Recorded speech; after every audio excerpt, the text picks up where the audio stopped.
Hebreus 11:1.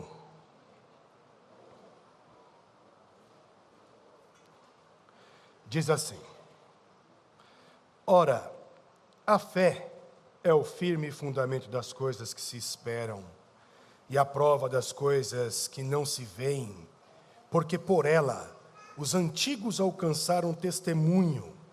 Pela fé entendemos que os mundos pela palavra de Deus foram criados, de maneira que aquilo que se vê não foi feito do que é aparente. Na primeira quarta-feira de fevereiro, já faz um tempo que isso aconteceu, porque nós estamos na primeira quarta-feira de março.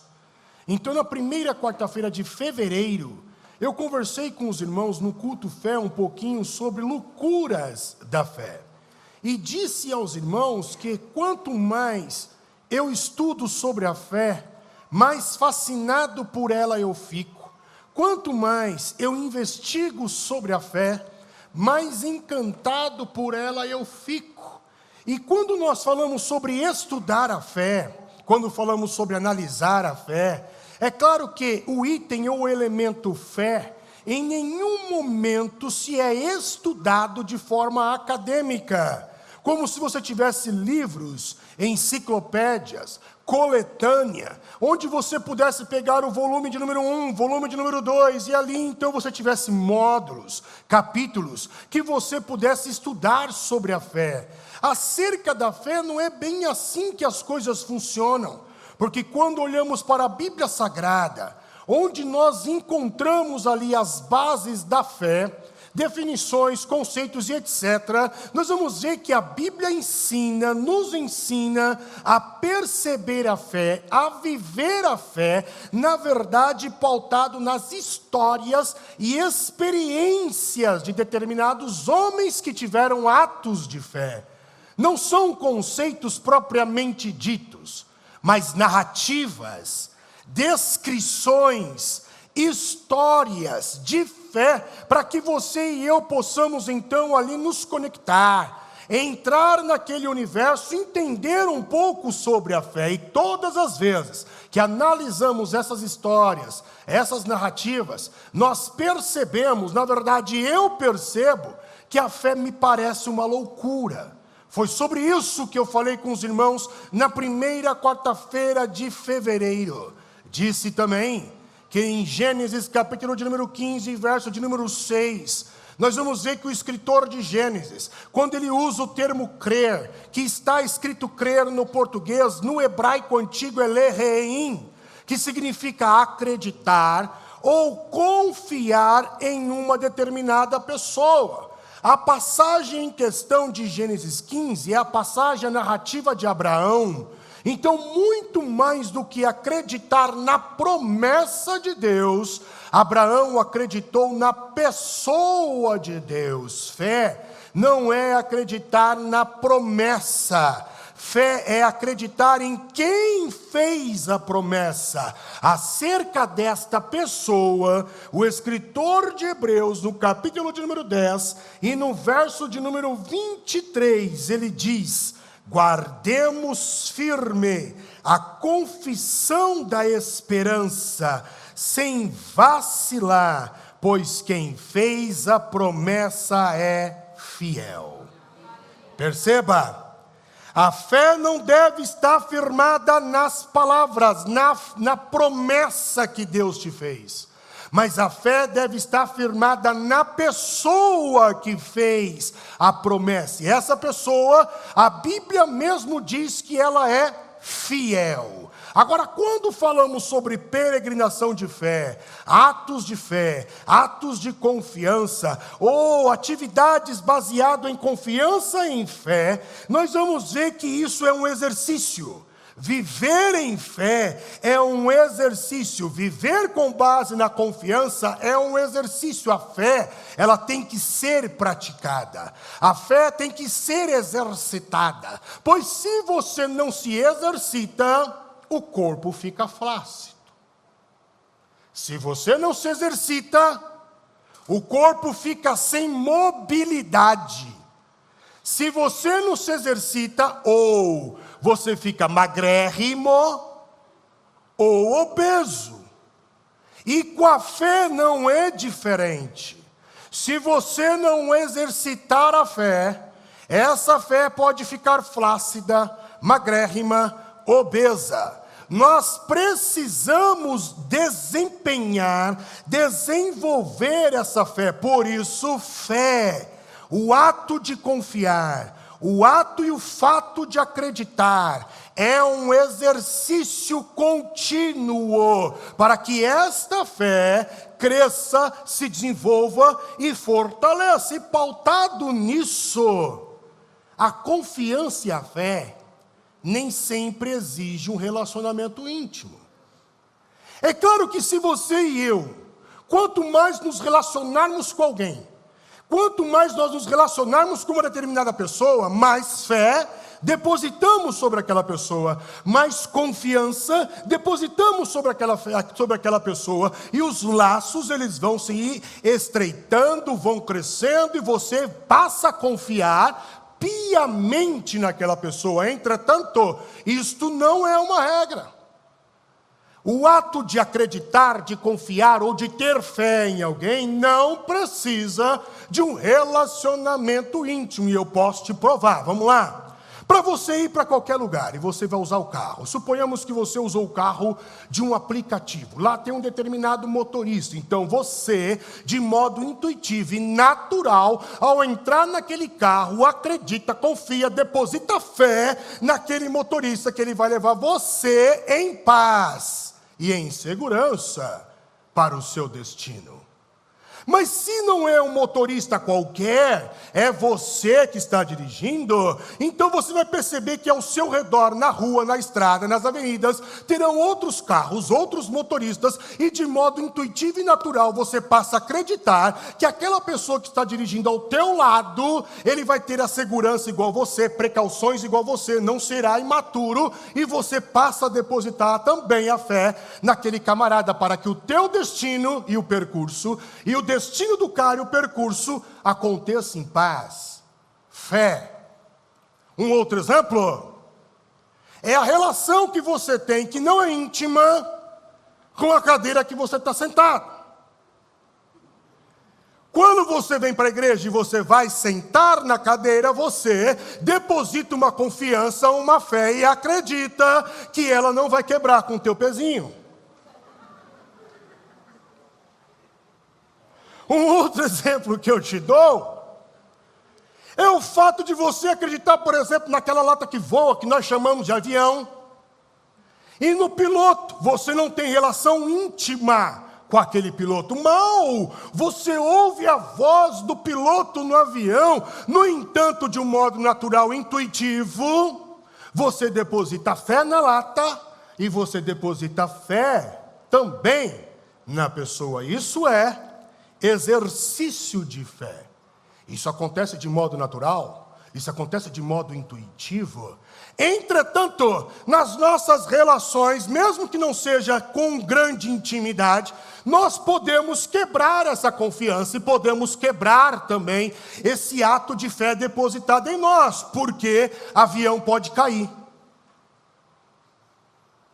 os carros podem bater, dependendo do motorista. Se ficar mexendo e vendo reels do Instagram enquanto dirige, conversando no WhatsApp, mandando mensagem, digitando enquanto dirige, possa ser que algo aconteça, porque aquele já não tem maturidade quanto você. E pode ter acidente. Ou queremos que isso não aconteça, mas possa ser que um dia tu sente na cadeira e ela quebre. Então a confiança depositada sobre um determinado elemento, dentro dessa questão da nossa realidade, ela pode ser quebrada. Mas quando olhamos para a Bíblia Sagrada, nós vamos ver que o ato de fé, o ato de confiar, a confiança depositada na pessoa de Deus, nunca foi quebrado. Por quê? Porque a Bíblia diz, e nós já lemos em Hebreus 10, 23, fiel é quem prometeu, ainda que nós sejamos infiéis, Ele permanece fiel. Logo, essa confiança que depositamos não é quebrada. Você pode confiar sem medo, largar a vida sem medo. Mas eu sou obrigado a te falar como pastor, e talvez teu pastor, eu sou obrigado a te falar que o seu ato de fé, a sua confiança depositada, na sua peregrinação de fé, possa ser que as respostas não sejam imediatas. Porque nós, seres humanos, somos imediatistas. Quando pedimos algo para Deus, queremos que aquilo que pedimos aconteça agora, o mais rápido possível.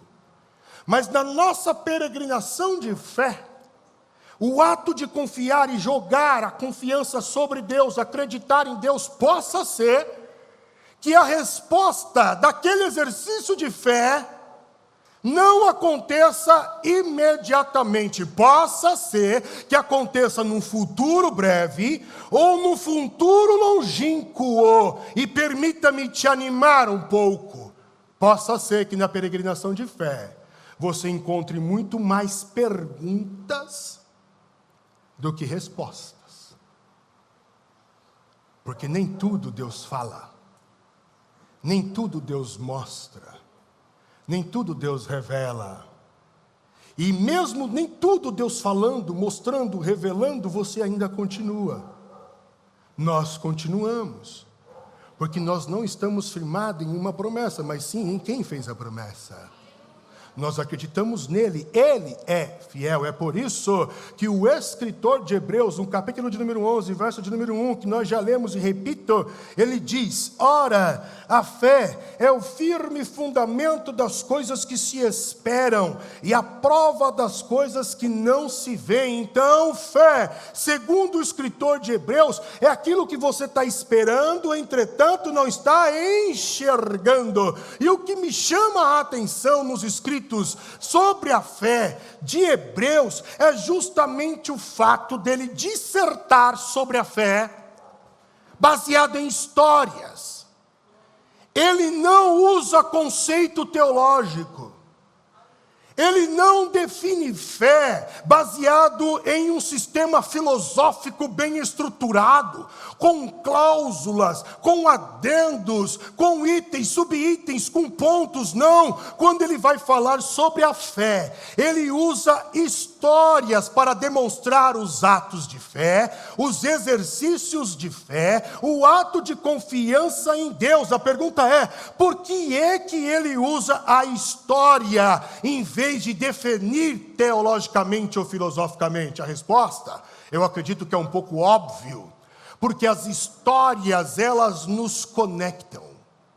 Quando você começa a contar a sua história para mim, eu vou entrando no teu universo, na tua intimidade. Quando você descreve a história, preconceitos começam a cair. O que é um preconceito? É justamente um conceito estabelecido previamente. Isso é preconceito. Justamente pelo fato de não te conhecer, eu tenho uma ideia sobre você, preconceito. Mas quando eu passo a te conhecer, porque você descreve a história, e eu mergulhei na tua história, aquele preconceito, ele é quebrado. Eu entro no teu universo de vida e percebo que você tem muito a me ensinar. E percebo que eu posso aprender com você.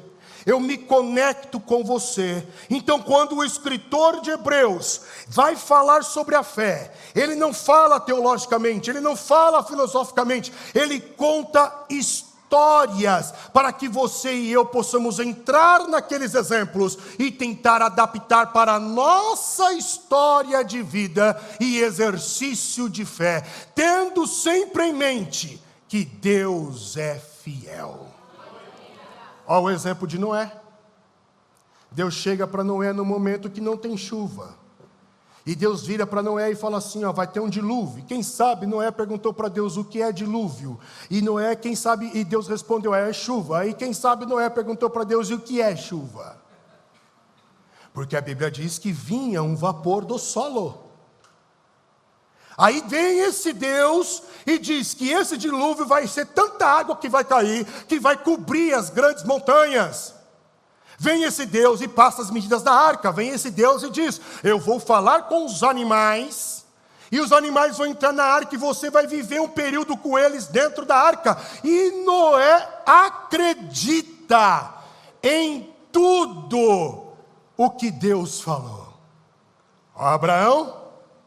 Abraão tinha uma promessa de que teria um filho da mulher, de Sara. O filho veio. Agora esse mesmo Deus que fez a promessa pede o filho, e ele obedece. Só que a fé de Abraão é tão grande que o escritor de Hebreus diz, em Hebreus 11, 18 e 19, que ele acreditava que mesmo que ele matasse o filho, esse Deus poderia trazer o filho da morte. É o que escreveu Hebreus, capítulo de número 11, verso de número 18. Sendo-lhe dito: em Isaque será chamada a tua descendência. Considerou que Deus, quem? Abraão, era poderoso para que, até dentre os mortos, o ressuscitar. Depois de Abraão, que confia em Deus, nós temos Israel. Está no Egito. E Deus diz para eles: vou libertar vocês. Eles acreditam. 9 pragas veio e nada, mas eles continuam acreditando na libertação. A 10ª praga chega. Deus manda instituir a Páscoa, manda aspergir o sangue nas portas, fala que um espírito vai matar todo mundo se não tiver o sangue. Eles acreditam em tudo isso, eles são libertos, vão para o deserto, não tem escapatória. Eles veem Moisés agir, eles veem o mar se abrir. Deus diz: eu vou mandar o pão. Eles acreditam. Deus diz: não vai faltar para vocês roupa. Eles acreditam. Deus dá vitória em meio ao deserto, faz água sair das pedras, da rocha, e eles acreditam em tudo o que Deus ele foi falando. Jericó, Deus olha para Josué e diz assim: circunda a cidade, durante 7 dias vocês vão dar voltas, durante 6 dias uma volta, no 7º 7 voltas, e depois que vocês derem, isso é Deus falando, eles não tinham começado. E depois no 7º dia vocês vão dar um grito. Quando vocês concluírem a 7ª volta, no 7º dia, vocês vão dar um grito e a muralha vai cair. E eles também acreditam em tudo isso que Deus fala. Fé é acreditar no que se espera, mas não se vê. Deus está no tete a tete falando: vai acontecer. Eles começam a esperar e imaginar, mas não viram concretizar. Isso é fé. No Novo Testamento não é diferente. Jesus se depara no meio da multidão e encontra paralítico. Aí Jesus chega lá no paralítico e diz assim: é o seguinte, levanta e anda. Talvez o paralítico já tinha ouvido falar de Jesus, mas não conhecia a face de Jesus, o jeito de Jesus, quem era Jesus. Talvez ele não tinha visto Jesus, mas ele teve que acreditar naquela expressão, se ele quisesse viver o milagre. Exercício de fé, acreditar naquilo que se espera, entretanto não se vê. Isso é fé. Pergunta: o que é confiar? Confiar é ter ações em cima daquilo que não se vê. É por isso que você tem que se preparar. Deus diz: eu vou abrir uma porta. Você vai ficar parado, sentado, acordando meio-dia? Ou você vai se preparar, vai estudar, vai levantar cedo, vai correr atrás, vai fazer a sua parte. Então, o que é confiar? Confiar é ter uma ação em direção, em cima daquilo que você não vê, mas Deus falou que vai fazer. Isso é confiar. E fé? Se fôssemos tentar aqui dar uma outra explicação para a fé, o que seria fé? Fé é a resposta humana em cima daquilo que Deus falou que vai fazer. Em outras palavras, fé é uma ação, fé é uma atitude, fé não é inerte, fé não é ficar parado, fé é movimento. Você não fica esperando as coisas acontecerem, mas você parte em direção em relação àquilo que Deus prometeu para você. Isso é fé. Aí você pergunta para mim assim: pastor, mas como é que a gente faz isso? E a resposta é: não sei. Eu não sei. Eu queria ter todas as respostas para vocês, irmãos. Eu queria ter resposta quando as pessoas vêm no aconselhamento pastoral me pedir uma opinião sobre determinado assunto. E eu sou obrigado a dizer para aquela pessoa: não sei. E por que eu não sei? Porque a experiência de fé, o ato e o fato de jogar a confiança, de acreditar em Deus, é uma particularidade da tua história com Deus e não da minha história com Deus. Porque Deus vê você um ser, além de ver o todo, Ele também te vê um ser individual e Ele se relaciona na sua história. E Ele se manifesta na sua história. E aquilo que deu certo para mim, na minha história, na minha peregrinação de vida, possa ser que não venha dar certo para ti. Talvez o que eu te falar te edifique, aumente a tua fé, te deixe mais animado. Mas aquilo que eu falei não é regra. E possa ser que não funcione para você. Então, por que eu não sei? Porque você vai ter que descobrir, na sua peregrinação, a manifestação de Deus na tua história. Por que é que eu não sei? Eu não sei porque eu entendo que a fé é algo miraculoso, e tudo que é milagre não se explica. Logo, a fé é transcendental, é uma experiência transcendental. Eu nem sempre vou conseguir definir para você o que é fé. Fé, eu vou tentar te traduzir então. Fé é aquilo que te empurra para continuar, é aquilo que faz você andar quando Deus não fala, quando tudo colabora que está dando errado, nada dá certo, você ainda continua firme. E por que você continua firme? Porque algo inexplicável vai te empurrando para continuar. Na tua cabeça é o seguinte: eu vou desistir, eu não aguento mais, eu não quero mais, isso já está no limite, eu não suporto mais isso, não vou falar mais com fulano, não vou ajudar mais. Mas logo em seguida, uma situação acontece, e me parece que algo, vamos chamar o Espírito Santo, vai te empurrando e você continua. Isso é fé. A fé é esta ação de continuar. A fé é o elemento quando nada cabe. Então, diante daquilo que Deus falou, que eu não sei quando vai acontecer, que eu não sei como vai acontecer, que eu não sei quem Deus vai usar, se Ele vai usar, que eu não sei de nada e que eu não entendo nada acerca deste assunto, ou acerca disso que Deus falou, qual deve ser a minha atitude? E eu acho que a melhor resposta para essa pergunta e análise seria o que o salmista do Salmo 23 escreveu no verso de número 6.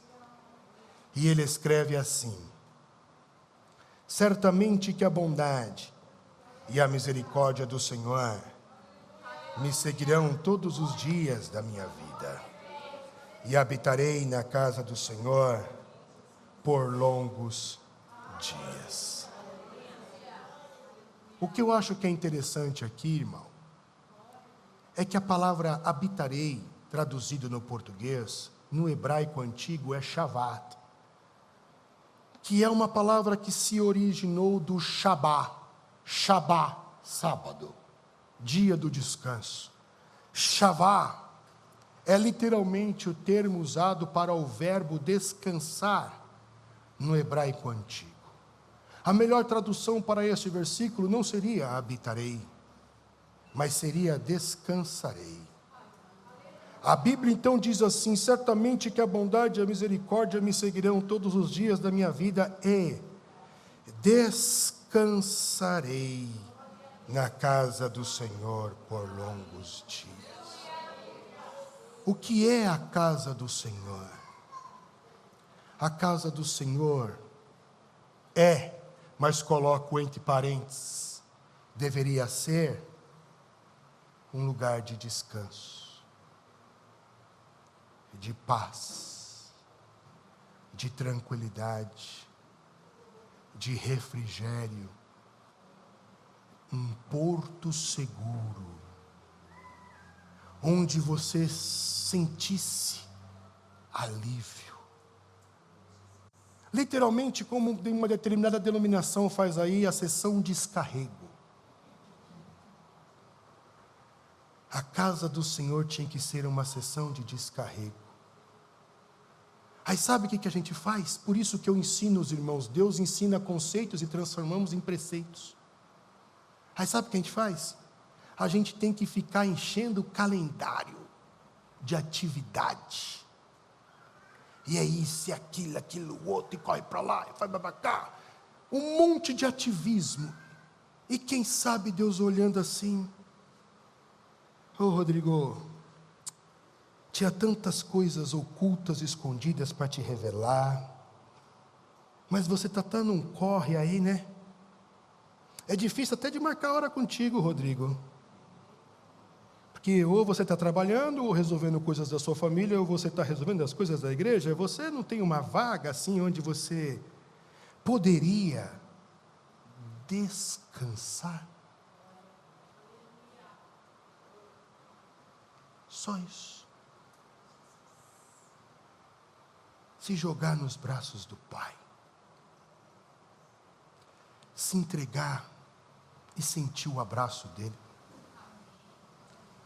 O calor do coração do teu Pai pulsando. Tem lugar melhor?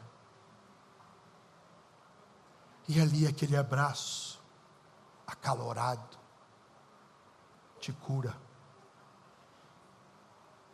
Mas enquanto você e eu estivermos nesse corre louco da vida, nós não vamos conseguir ouvir Deus.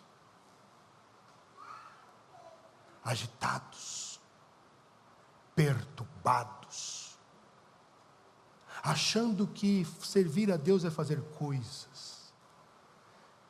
O Evangelho não é fazer coisas. Mas no reino de Deus, coisas você acaba fazendo, só que não é a essência. Só que nós confundimos os valores. A casa de Deus é para você descansar. É para você largar, como se fosse o teu sofá. Sentar ali. Eu sei que você está passando por problema, e Deus sabe também. Mas a fé é se jogar nos braços do Pai e permitir com que Ele conduza a tua vida. Ele sabe o que faz. A única coisa que Deus está exigindo de você neste momento: descansa. O teu Pai está no controle de todas as coisas. Ele não perdeu as rédeas. Por isso que eu oro para que você confie na fidelidade do teu Pai. O escritor de Hebreus ainda escreve dizendo: mais um poucochinho de tempo, e o que há de vir virá, e não tardará. E o que é o poucochinho? É o diminutivo do diminutivo, pois o pouco já denota menos. Pouquinho é menos do que pouco, E poucochinho é menos do que o pouquinho. E a Bíblia diz, mais um poucochinho de tempo. E o que há de vir, virá. E não tardará. Meu desejo e oração é que você fale menos com Deus e descanse mais em Deus. Às vezes, quando eu vou orar, tem muita coisa para fazer, tantos problemas para resolver, tantas pessoas para responder no WhatsApp. Olha, que eu vou te contar que eu tenho muita gente para responder, todo dia. Eu vou no meu quarto, eu dobro meu joelho. Deus, é o seguinte, eu não vou fazer nada não. Eu vou dormir. Resolve aí. E eu deito ali e procuro tirar um cochilo nos braços do meu Pai. Quando eu acordar com a fonte energizada, aí a gente vai resolvendo as coisas. A gente tem que aprender a descansar nos braços do Pai. Que Deus os abençoe.